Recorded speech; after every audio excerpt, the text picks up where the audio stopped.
ሰላም እንዴት ናችሁ? ውድ ኢንዶቴክ ቲፕስ ቤተሰቦች፣ በዛሬው መረጃዬ የ5G ኔትወርክ አገልግሎት በአንድሮይድ እና በአይኦኤስ ዲቫይሶች ላይ በቀላሉ እንዴት እንደምናስጀምር እናያለን። እስከ ፕሮግራሙ ፍጻሜ አብራችሁኝ ቆዩ።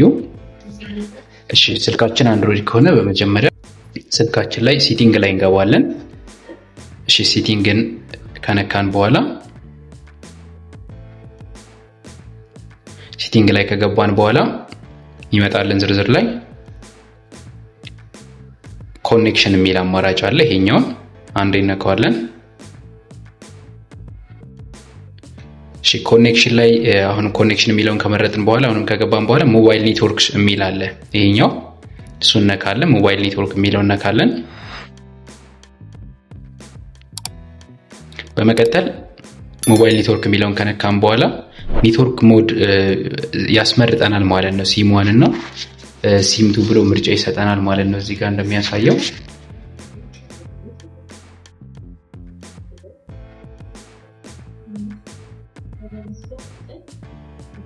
ኔትወርክ ሞዶች ላይ ኔትወርክ ሞዱን ሲም እንመርጥለታለን ማለት ነው።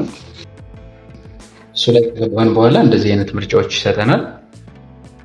3G 2G አውቶ ኮኔክት የሚል አለ። 3G ኦን ላይ ያለ 2G ኦን ላይ ያለ።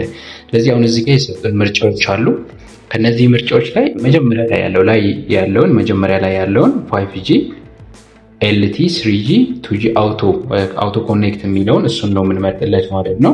ደግሞ select 5G LT 3G አውቶ ኮኔክት የሚለውን እንመርጥለታለን ማለት ነው።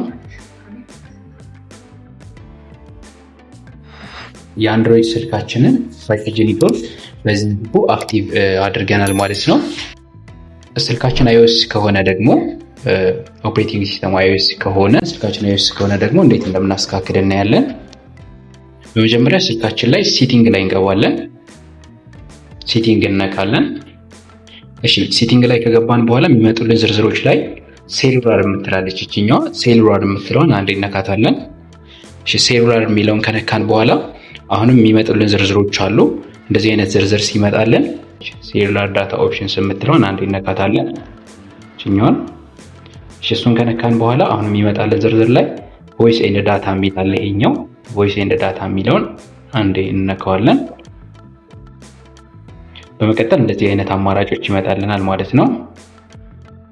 5G አውቶ፣ 5G ኦን፣ LTE፣ 3G፣ 2G እንደዚህ አይነት አማራጮች ይመጣሉ። እዚህ ጋር የሚመጣልን ዝርዝር ላይ 5Gን ኦን እናደርጋለን ማለት ነው። 5G ኦን የሚለውን እሱን አንዴ ነክተን ኦን እናደርገዋለን ማለት ነው። ስለዚህ አሁን ኦን አድርገናል ማለት ነው። በዚህ መልኩ ደግሞ ስልካችን iOS ከሆነ በዚህ መልኩ 5Gን አክቲቭ አድርገናል ወይም ደግሞ 5G አገልግሎትን አስጀምረናል ማለት ነው። በዚህ መልኩ የ5G ኔትወርክ አገልግሎትን አስጀምረን መጠቀም እንችላለን ማለት ነው። በቀጣይ ጊዜ በአሪፍ መረጃ እንገናኛለን። እስከዛው ድረስ ቻው።